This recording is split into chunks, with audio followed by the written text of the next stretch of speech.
Баарыңарга салам. Мен Сайкал. Биз көп балалуу үй бүлөбүз. Апам үй кожойкеси жана балдарды карайт. Атам болсо фермер. Тактап айтканда жалданма ишкер. Өзүбүздүн фермабыз жок. Мен кичинемден бери бай болгум келет.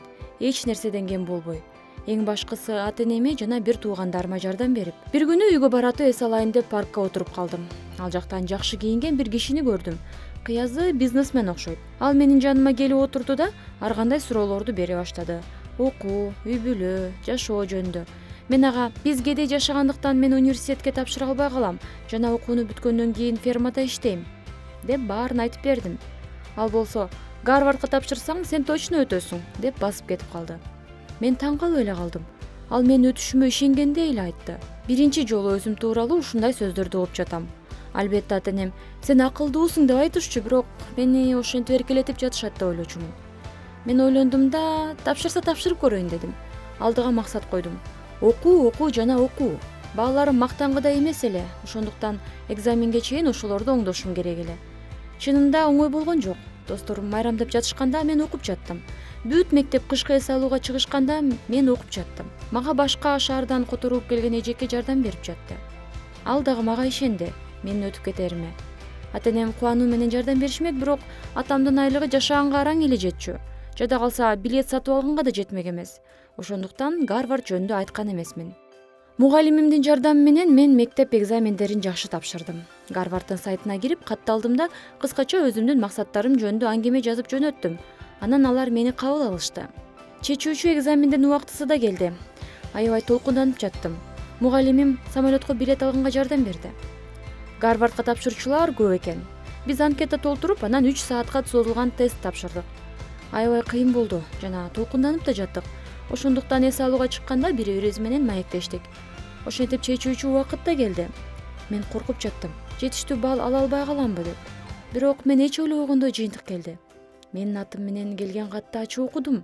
Кечиресиз. Сиз тилекке каршы университетке жетиштүү балл ала албай калдыңыз. Бирок сиз эмки жылы кайра тапшырганга мүмкүнчүлүк алдыңыз. Анан силер кантип ойлойсуңар? Мен кандай акыбалда калдым? Биринчи 2-3 күндүн ичинде мен арбактай эле болуп жүрдүм. Бөлмөмөн эч жака чыкпай, эч нерсе жебей, уктабай, кечке ыйлап гана отурдум. Мугалимим болсо: бул эч кандай кейиштүү деле окуя эмес. Болгону жакшылап кайра даярданыш керек. Эмки жылы кайра тапшырганга деди. Эч качан кеч эмес. Кайра Гарвардка тапшырыш керек. Мен кичине ойлонуп өзүмө келдим. Бул жылы фермада атама жардам берейин деп чечтим. Мен мектепти аяктаган соң бош убактым көп эле. Мен бир нече күн өзүмдү даярдап жаттым. Кайра болгон энергиям менен эмки жылы тестке даярданайын деп жатсам, кокустан кат келди. Ал кат Гарвардтан экен. Мен таң калып катты ачып окудум. Урматтуу Сайкал Исмаилова, сизден кечирим сурайбыз. Техникалык ката кетип калыптыр. Сиз 1500 эмес 2400 балл алыптырсыз. Ошондуктан сиз биздин университетке студент болуп өттүңүз. Ошондой эле биз сизге билетти алып беребиз жана ай сайын стипендия ала турганыңызды кабарлайбыз. Алдыңкы 10 күн ичинде жооп күтөбүз. Эмне? Ооба, мен кыйкырдым. Кубанганыман ыйлап жибердим. Менин кыйкырыгымдан апам жетип келди. Бул кабарды угуп, ал да кубанды. А мугалимим болсо камсынабастан: мен айтпадым беле сен Гарвардка өтөсүң деп. Эң кызыктуусу, мен университетте окуп жүргөндө баягы парктагы кишини көрдүм. Көрсө, ал Гарвардда профессор, а өзү болсо биз жактан болот экен.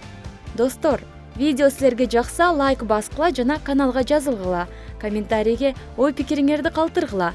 Урматым менен мен Сайкал Исмаилова. Каналга жазылгыла жана досторуңар менен бөлүшкүлө. Жаңы бөлүмдөрдү өткөрүп жибербеш үчүн коңгуроону басып койгула.